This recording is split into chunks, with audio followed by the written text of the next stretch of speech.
Good morning students, आप सबका स्वागत है केमिस्ट्री की लाइव क्लास में।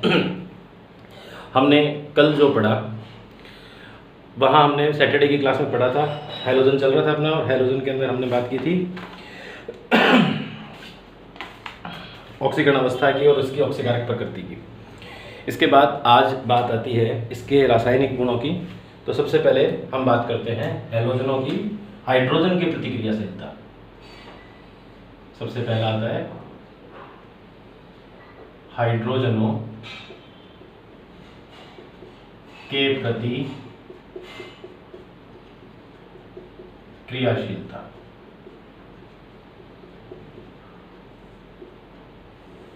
हाइड्रोजनों की प्रतिक्रियाशीलता, हाइड्रोजन के साथ जब हैलोजन रिएक्शन करता है तो हाइड्रोजन हैलाइड बनाता है, और हाइड्रोजन हैलाइड जो है उसको पानी में घोल दिया जाए तो जो सॉल्यूशन बनता है उसे हम हाइड्रोहेलिक अम्ल कहते हैं। अगर हाइड्रोजन फ्लोरीन से क्रिया करेगा तो हाइड्रोजन फ्लोराइड बनाएगा। फ्लोरीन के साथ इसकी क्रियाशीलता बहुत अधिक होती है, ये अंधेरे में भी क्रिया कर लेता है, इन डार्क। लेकिन अगर हाइड्रोजन की क्रिया क्लोरीन से करवानी हो तो इसके लिए हमें सूर्य के प्रकाश की जरूरत पड़ेगी, और सूर्य के प्रकाश की उपस्थिति में क्रिया करके यह हाइड्रोजन क्लोराइड बनाएगा। ऐसे ही अगर मैं हाइड्रोजन की क्रिया ब्रोमीन से करवाऊं तो मुझे इसको गर्म भी करना पड़ेगा, तब क्रिया होगी। और अगर हाइड्रोजन की क्रिया आयोडीन से करवाई जाए तो कैटलिस्ट उत्प्रेरक की जरूरत पड़ेगी, और उत्प्रेरक की उपस्थिति में ये क्रिया करके HI बनाएगा। ये है हाइड्रोजन फ्लोराइड। हाइड्रोजन फ्लोराइड, ये हाइड्रोजन क्लोराइड,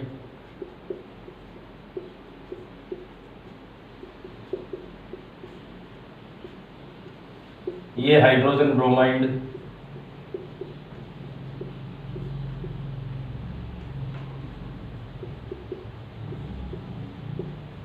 और ये हाइड्रोजन आयोडाइड।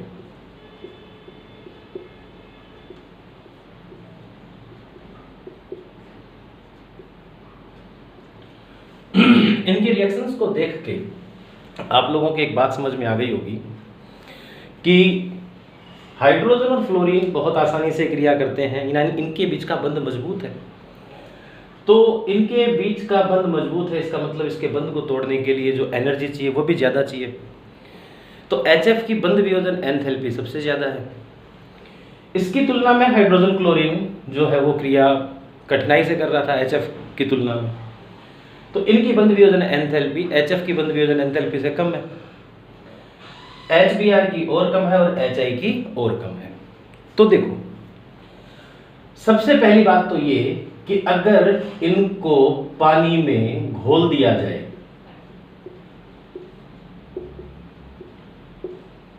इनको जल में घोल दिया जाए तो इनका जलीय विलयन बनेगा H+F- एक्वस जलीय, H+Cl- एक्वस, है ना, H+Br- ये भी पानी में घुला हुआ है तो आयोनाइज हो जाएगा, थोड़ा सारे के सारे आयोनाइज हो जाएंगे, H+Br- एक्वस। इन सबको हम क्या कहेंगे? इसको कहेंगे हाइड्रोफ्लोरिक अम्ल। हाइड्रोफ्लोरिक अम्ल, इसे कहेंगे हाइड्रोक्लोरिक अम्ल।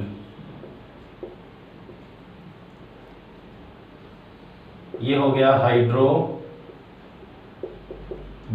अम्ल।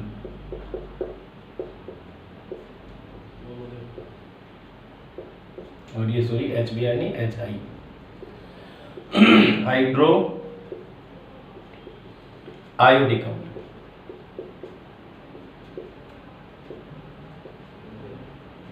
तीन चार बातें निकल के आती हैं।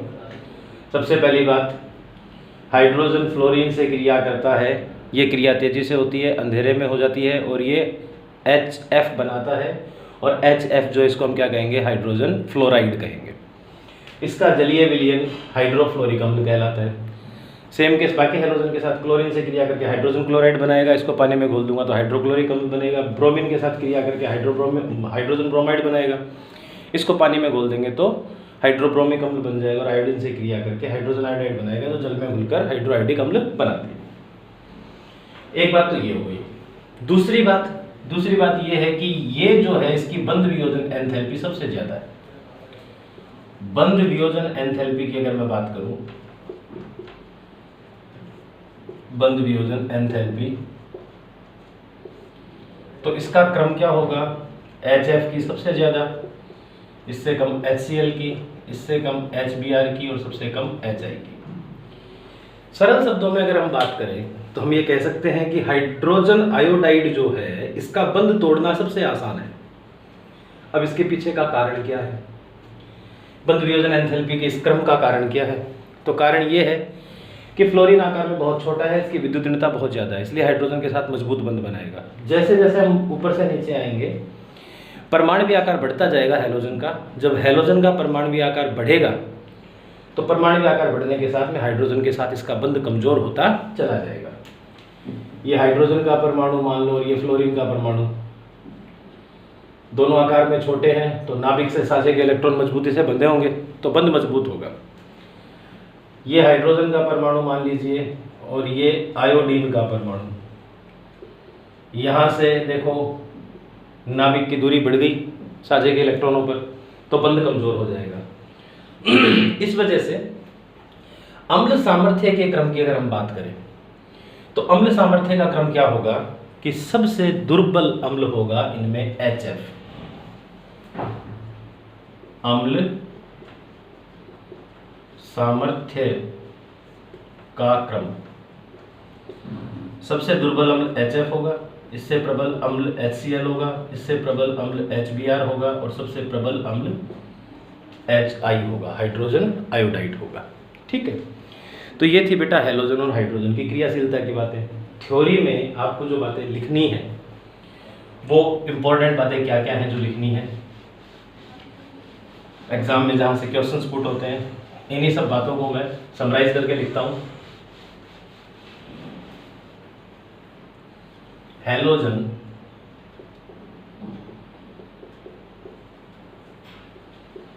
हाइड्रोजन से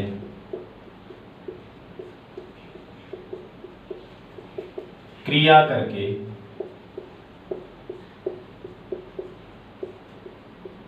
हाइड्रोजन हैलाइड बनाते हैं।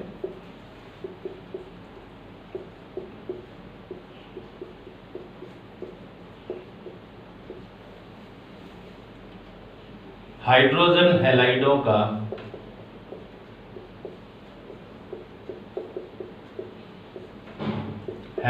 का जलीय विलयन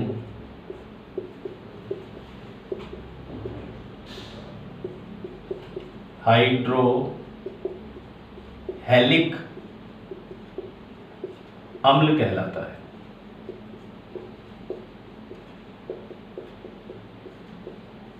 हाइड्रोहेलिक अम्ल कहलाता है।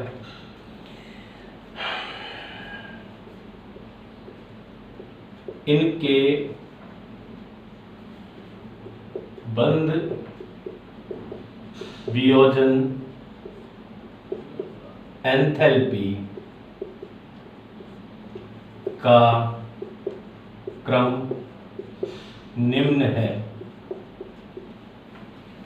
HF की बंध वियोजन एंथैल्पी सबसे ज़्यादा, इससे कम HCl की, इससे कम HBr की, सबसे कम HI की। कारण क्या है? वर्ग, दो कारण है। वर्ग में ऊपर से नीचे चलने पर हैलोजन जो है उसका परमाणु आकार बढ़ता है पहला, और दूसरा उसकी विद्युतीयता घटती है। तो इसके दो कारण क्या क्या हो गए? वर्ग में ऊपर से नीचे चलने पर हैलोजनों की विद्युत ऋणता का घटना, और दूसरा कारण क्या है, वर्ग में ऊपर से नीचे चलने पर हैलोजनों का परमाणवीय आकार बढ़ना। ये दो कारण हैं जिसकी वजह से इनकी बंध वियोजन एंथैल्पी का क्रम जो हमने ऊपर लिखा है यह है। इसके बाद आता है कि अम्ल सामर्थ्य का क्रम। इनके अम्ल सामर्थ्य का क्रम, अम्ल सामर्थ्य का क्रम और अपचायक सामर्थ्य का क्रम दोनों एक जैसे होते हैं। अपचायक सामर्थ्य का क्रम दोनों एक जैसे क्यों होते हैं? क्योंकि जो आसानी से हाइड्रोजन देगा वो आसानी से अपचयन करेगा। क्या होगा? HF सबसे दुर्बल अम्ल है, इससे प्रबल अम्ल HCl है, इससे प्रबल अम्ल HBr है और सबसे प्रबल अम्ल HI है। अब कोई इसका कारण आपसे पूछे तो इसका कारण ये है कि वर्ग में ऊपर से नीचे चलने पर HX की बंध वियोजन एंथैल्पी का मान लगातार घटता है, इससे H+ आयन देने की प्रवृत्ति बढ़ती है। कारण क्या है? वर्ग में ऊपर से नीचे चलने पर HX का बंध सामर्थ्य घटता है, इसीलिए तो बंध वियोजन एंथैल्पी कम होगी ना। बंध सामर्थ्य घटता है, अतः H+ आयन देने की प्रवृत्ति बढ़ती है। ये हुआ हाइड्रोजन के प्रति क्रियाशीलता। इसका आप स्क्रीनशॉट ले लीजिए, इसके बाद में हम बात करेंगे आगे की।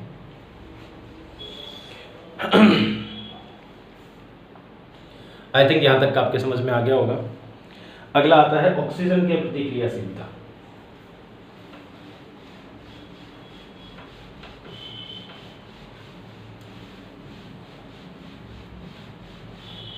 इसमें काफी सारे इंटरेस्टिंग पॉइंट्स हैं, ध्यान से देखना। ऑक्सीजन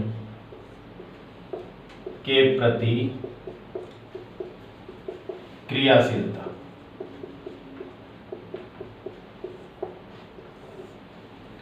सबसे पहले हम फ्लोरीन की क्रियाशीलता की बात कर लेते हैं।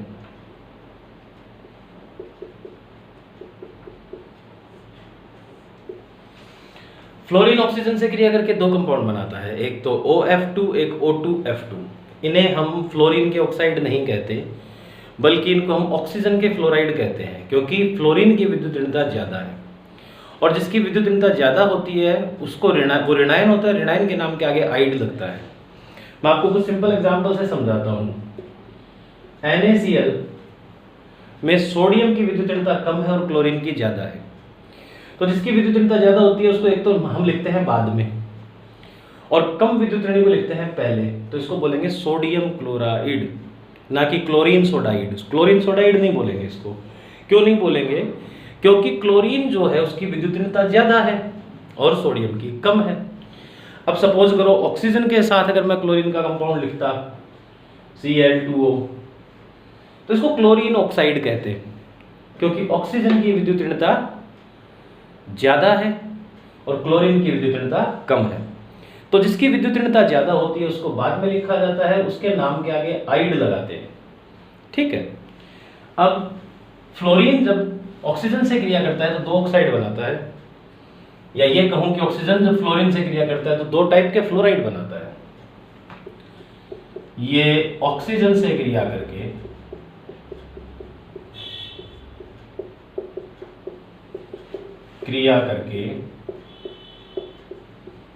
दो यौगिक OF2 तथा O2F2 बनाता है, जो कि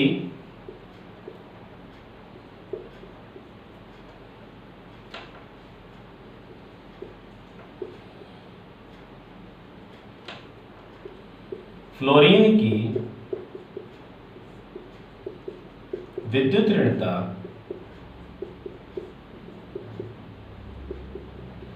अधिक है, इसलिए इन्हें ऑक्सीजन के फ्लोराइड कहते हैं।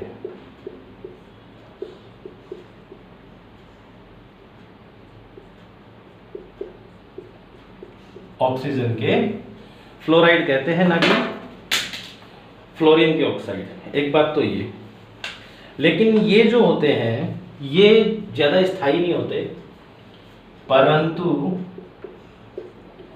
298 केल्विन ताप पर केवल OF2 स्थायी है, यानी कि कमरे के तापमान पर O2F2 स्थायी नहीं है। ये दोनों ही प्रबल फ्लोरीनी कारक होते हैं। इंपॉर्टेंट है इसमें, ये दोनों यौगिक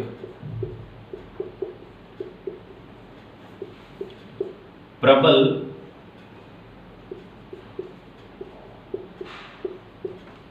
फ्लोरीनी कारक होते हैं। देखिए, न्यूक्लियर रिएक्टर में जो फ्लोरीन होता है उसके साथ में प्लूटोनियम की अशुद्धि होती है, और प्लूटोनियम की अशुद्धि को पृथक करने के लिए उसकी क्रिया हम करवा देते हैं O2F2 के साथ, और O2F2 प्लूटोनियम को फ्लोराइड में कन्वर्ट कर देता है और फिर उसको अलग किया जा सकता है और यूरेनियम का शुद्धिकरण हो जाता है। तो हम क्या कह सकते हैं, O2F2 का उपयोग नाभिकीय रिएक्टर के ईंधन से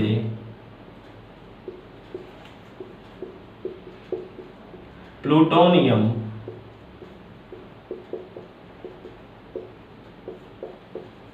को पृथक करने में किया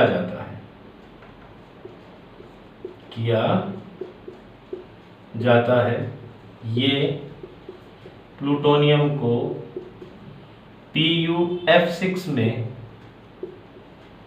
बदल देता है। प्लूटोनियम इससे क्रिया करेगा और इससे क्रिया करके प्लूटोनियम हेक्साफ्लोराइड बना देगा। ठीक है, तो इसको फिर हम आसानी से हटा सकते हैं। तो ये तो बात हुई बेटा फ्लोरीन की ऑक्सीजन के प्रति क्रियाशीलता की। अब इसके बाद हम बात करेंगे ऑक्सीजन की प्रतिक्रियाशीलता की क्लोरीन और ब्रोमीन से। पहले आप इसका स्क्रीनशॉट ले लीजिए, फिर मैं इससे आगे चलता हूं।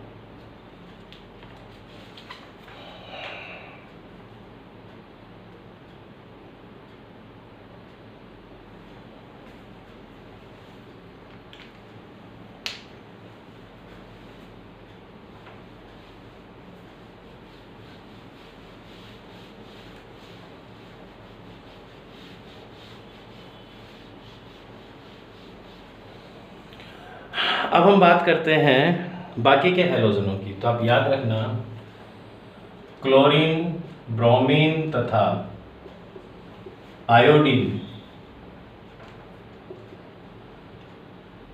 की बाह्यतम कोश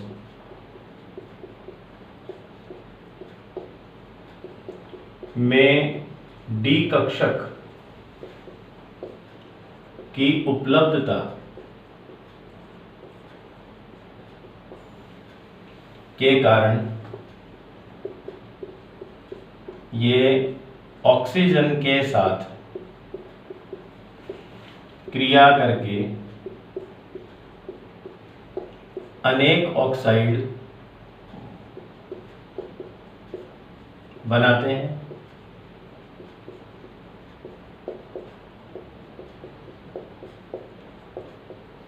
जिनमें इनकी की ऑक्सीकरण अवस्था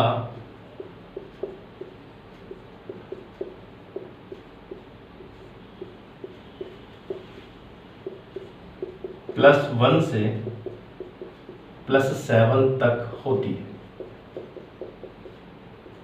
एक बात तो ये, और एक इंपॉर्टेंट बात मैं यहाँ कॉमन मेंशन कर दूं, ब्रोमीन के ऑक्साइड सबसे कम स्थायी होते हैं इन सभी में।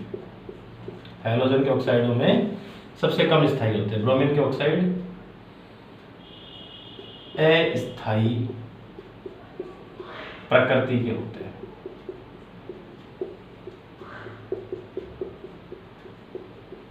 ठीक है, ये तो ही कॉमन बात। अब मैं बात करूं क्लोरीन के प्रतिक्रियाशीलता की, अलग अलग बात कर लेते हैं। क्लोरीन के प्रति क्रियाशीलता, अब इसकी बात करते हैं। क्लोरीन ऑक्सीजन से क्रिया करके अनेक ऑक्साइड बनाता है, और ये जो ऑक्साइड है ये अत्यधिक क्रियाशील होते हैं और विस्फोटक प्रकृति के होते हैं। क्लोरीन ऑक्सीजन से क्रिया करके अनेक प्रकार के ऑक्साइड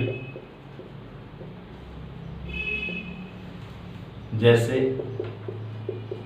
कौन कौन से बनाता है, तो हम बात करें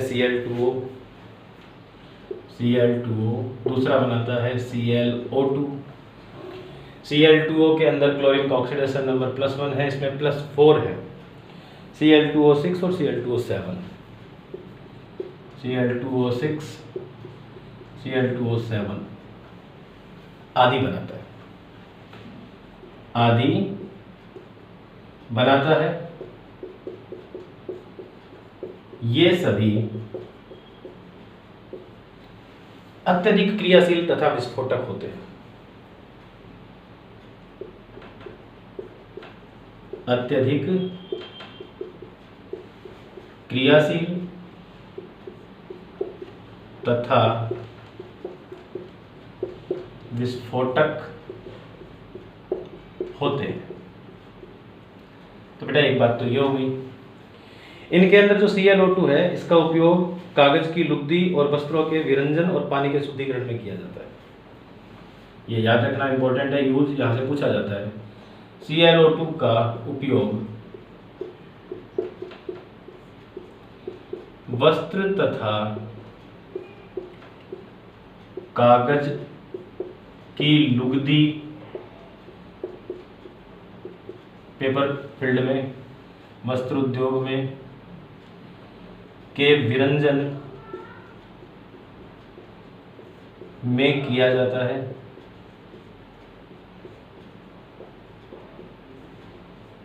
एक बात तो ये,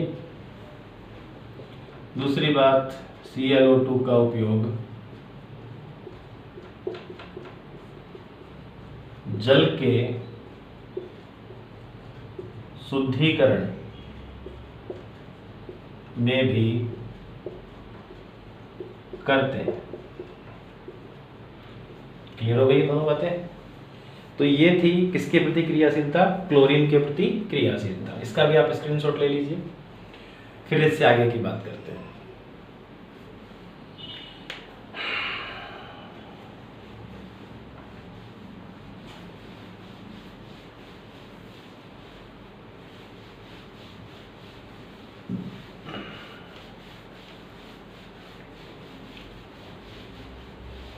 अगला आता है इसमें ब्रोमीन के प्रति क्रियाशीलता।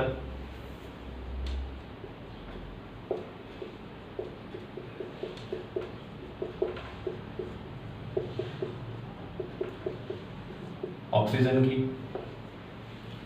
तो मैंने आपको बताया कि ब्रोमीन के ऑक्साइड सबसे कम स्थायी होते हैं। ब्रोमीन भी काफ़ी सारे ऑक्साइड बनाता है, लेकिन ये स्थायी नहीं होते और ये केवल कम ताप पर स्थायी होते हैं और बहुत ही प्रबल ऑक्सीकारक होते हैं। ब्रोमीन के ऑक्साइड ब्रोमीन के ऑक्साइड मध्य पंक्ति, जब आपको डीएफ ब्लॉक पढ़ाऊंगा तब ये बात समझाऊंगा डिटेल में, कि अनियमितता याद रखना। अगर मैं ये बात बताना भूलूं और कोई बच्चा मुझे याद दिलाएगा तो ये मेरे लिए इम्प्रेशन उस बच्चे के लिए भी अच्छा है, और अगर किसी बच्चे का ब्रेन में इम्प्रेशन अच्छा होता है तो फिर उसका साल भर ध्यान रखा जाता है, प्रैक्टिकल्स में भी। ये बात याद जरूर रखना, जब मैं डीएफ ब्लॉक पढ़ाऊँ तो मुझे याद दिलाना, मैं इस चीज़ को डिटेल में डिस्क्राइब करूँगा। ब्रोमीन के ऑक्साइड मध्य पंक्ति की अनियमितता के कारण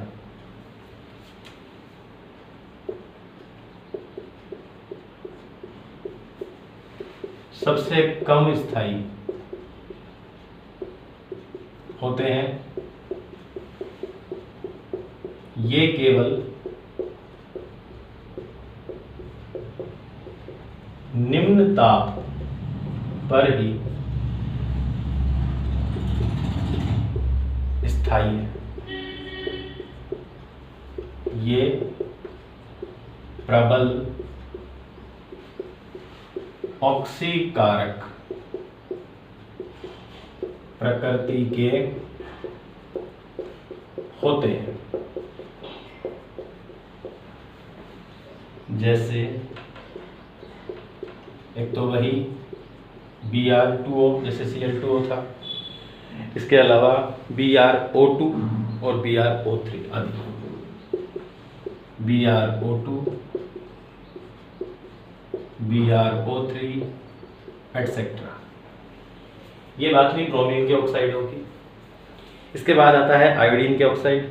तो आयोडीन जो है वो क्रिया करके जो ऑक्साइड बनाता है वो एविलेटोस होता है और गर्म करने पर ही विघटित होते हैं। इसमें भी एक इंपॉर्टेंट क्वेश्चन बनता है, आयोडीन के ऑक्साइड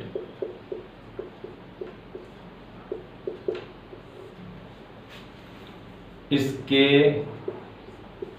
ऑक्साइड ठोस होते हैं। कैसे ठोस होते हैं मैंने आपको बताया, एविलेटोस होते हैं। एविलेटोस होते हैं, एक बात। दूसरी बात, जब हम इनको गर्म करते हैं तो ही ये विघटित होते हैं, और इनको गर्म करने पर ये विघटित होते हैं। हम एग्जाम्पल्स की बात करें तो आयोडीन बहुत सारे ऑक्साइड बनाता है, I2F4, I2F5, I2S7 etcetera, I2O4 माफी चाहूंगा, I2O5, I2O7 आदि। इनमें से इसको याद रखो, I2O5 को, ये आपके लिए इंपॉर्टेंट है क्योंकि इसका उपयोग कार्बन मोनोऑक्साइड के आंकलन में किया जाता है। I2O5 ऑक्सीकारक है तथा इसका उपयोग कार्बन मोनोऑक्साइड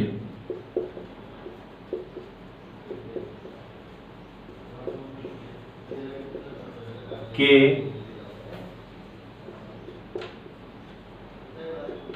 आंकलन में किया जाता है।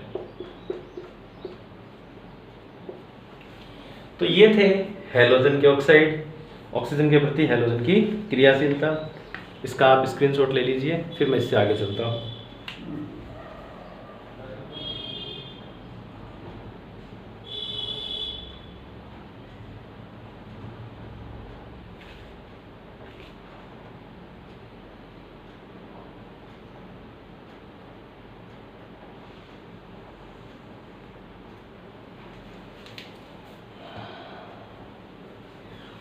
हाइड्रोजन के गुणों को आज हम कंप्लीट करेंगे, 2 पॉइंट और बचते हैं।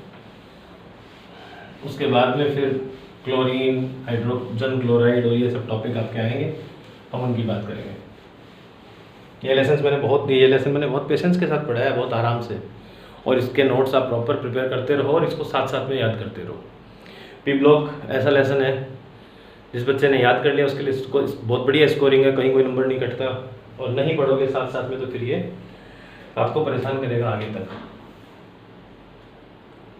धातुओं के प्रति क्रियाशीलता,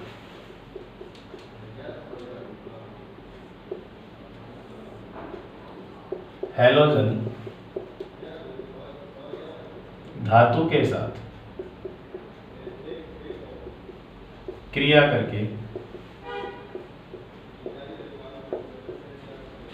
धातु हैलाइड बनाता है,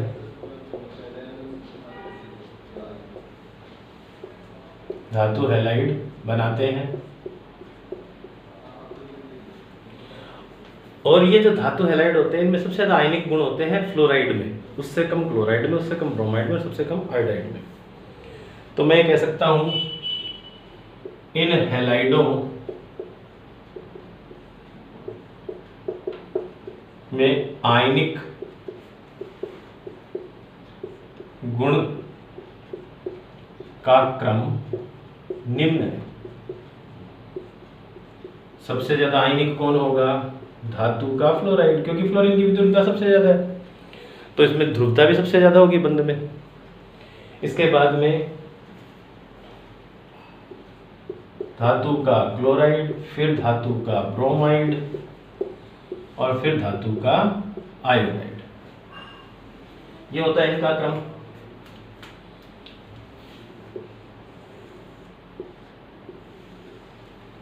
अब आप किसी भी हैलाइड की क्रिया किसी भी धातु से करवा दो तो वो उससे क्रिया करके धातु हैलाइड बनाएगा धातु की ऑक्सीकरण अवस्था के अनुसार। मैं एक एग्जांपल ले लेता हूं, जैसे सपोज कीजिए आपने मैग्नीशियम की क्रिया ब्रोमीन से करवाई। ब्रोमीन से करवाने पर मैग्नीशियम ब्रोमाइड बनेगा। मैग्नीशियम की संयोजकता 2 होती है और ब्रोमीन की 1, तो ये धातु ब्रोमाइड बन गया। क्या नाम है इसका? Magnesium bromide. एक बात तो ये हुई। एक बात ये है कि धातु कई ऐसे भी होते हैं जो एक से अधिक ऑक्सीकरण अवस्था दर्शाते हैं, तो उनके साथ क्रिया होगी तो क्या होगा। तो पहले इनके बारे में सुनो कि जिनकी संयोजकता एक ही प्रकार की होती है। मैग्नीशियम हमेशा 2 ही संयोजकता दर्शाता है ना, सह संयोजक, सॉरी वो क्या कहते हैं, बड़े आकार का धातु है, क्षारीय मृदा धातु है। या सोडियम की बात करूं तो वो क्षार धातु है। तो इन सब के हैलाइड आयनिक प्रकृति के होते हैं।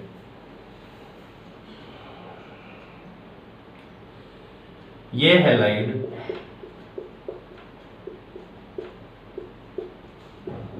आयनिक प्रकृति के होते हैं, परंतु यहां इंपॉर्टेंट बात लिख रहा हूं, जब कोई धातु परिवर्तनशील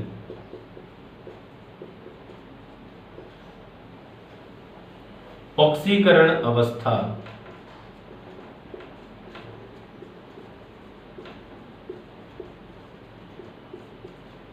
दर्शाता है तो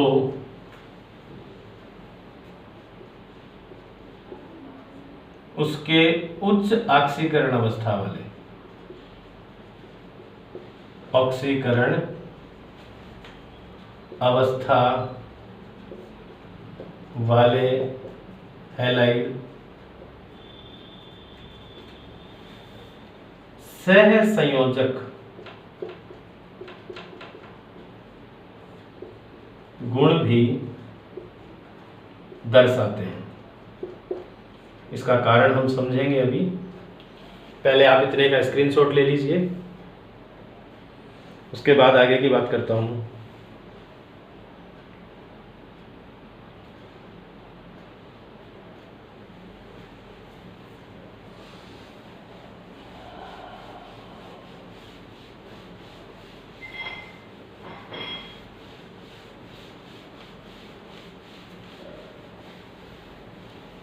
हम कुछ एग्जांपल्स लिखते हैं। जैसे मैंने लिखा SnCl2, एक मैंने लिखा SnCl4, सॉरी। ऐसे हम बात करते हैं PbCl2, PbCl4। ऐसे ही हम बात कर लेते हैं एंटीमनी की। एंटीमनी की बात करें तो SbCl3, SbCl5। और एग्जाम्पल भी ले सकते हैं, जैसे आप यूरेनियम का ले लीजिए UF6 और UF4, UF4, UF6। ध्यान से सुनो बेटा, आयनिक बंध कब बनता है? जब धातु है आकार में बड़ा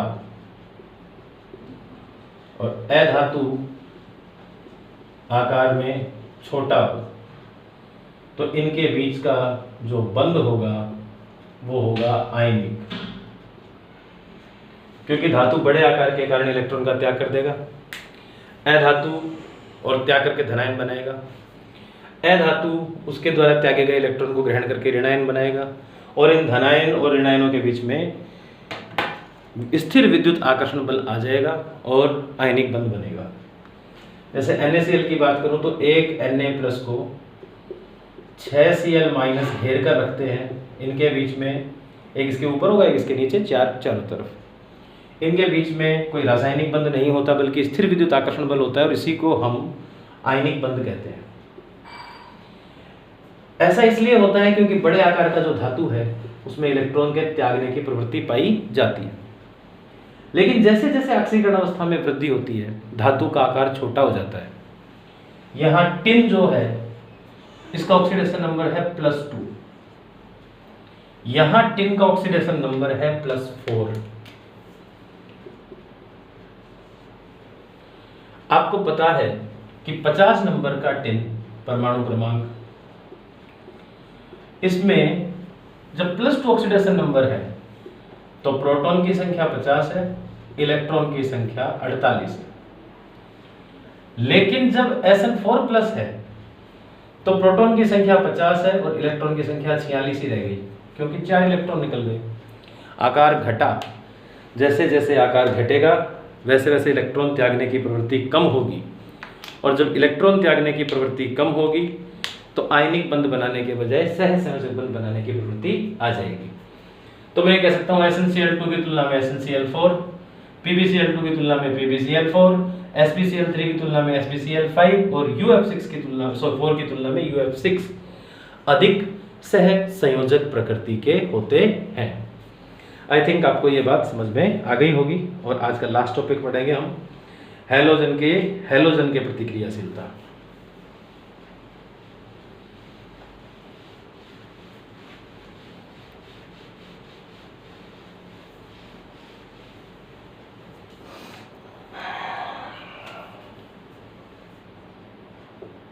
हैलोजन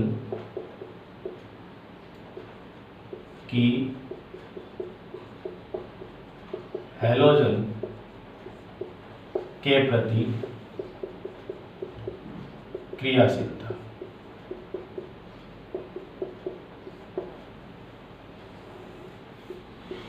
हैलोजन परस्पर क्रिया करके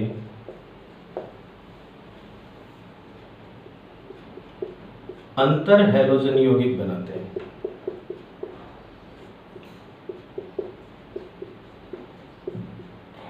अंतर हैलोजन यौगिक बनाते हैं जो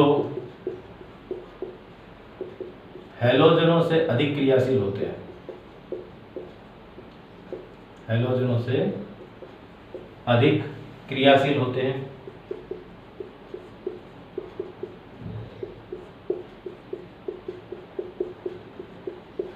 इनके अगर मैं टाइप्स की बात करूं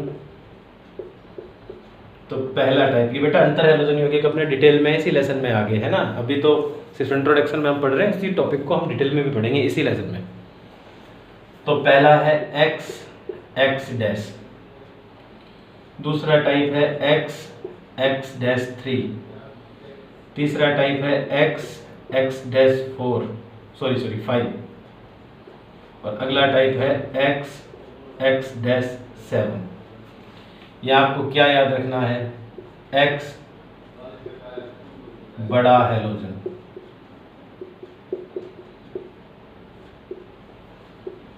X' छोटा हैलोजन। जैसे आप समझो Cl है, इसके साथ अगर फ्लोरीन जुड़ा हुआ है तो यहां Cl तो X है और F X' है। या आयोडीन है, इसके साथ आपने फ्लोरीन जोड़ा, IF3 या IF5 या IF7। तो बेटे बड़ा हैलोजन तो आयोडीन है और छोटा हैलोजन फ्लोरीन है। ठीक है, एक मैं आपको और बात बता दूं यहाँ पे इंटरेस्टिंग सी छोटी सी। हैलोजन की बाह्यतम कोश में 7 इलेक्ट्रॉन होते हैं। यहाँ देखो एक बॉन्ड बना, 6 बच गए, यानी 3 युग्म बच गए। 3 युग्म और एक बॉन्ड 4 होते हैं। यहाँ केंद्रीय हैलोजन का संकरण बता रहा हूँ आपको मैं। यहाँ होता है sp3 संकरण। यहाँ 7 में से 3 ने बॉन्ड बनाए, 4 इलेक्ट्रॉन बचे, 4 का मतलब 2 युग्म, टोटल आ गया 5। तो यहाँ केंद्रीय हैलोजन का संकरण होता है sp3d। यहाँ होता है sp3d2 और यहाँ होता है sp3d3। ये इसमें केंद्रीय हैलोजन का संकरण है। तो बेटा ये हो गए हैलोजनों के गुण। आज की क्लास में इतना ही। मिलते हैं कल नेक्स्ट क्लास में किसी नए टॉपिक के साथ। तब तक के लिए धन्यवाद। घर पे रहें, सुरक्षित रहें, प्रेयर करें कि कोविड से जल्दी छुटकारा मिले, हम लोग फेस टू फेस क्लासरूम में एक दूसरे से मिल पाएँ, टॉपिक पढ़ पाएँ। अपना और अपनों का ख्याल रखें। मिलते हैं कल की क्लास में। Thank you, take care.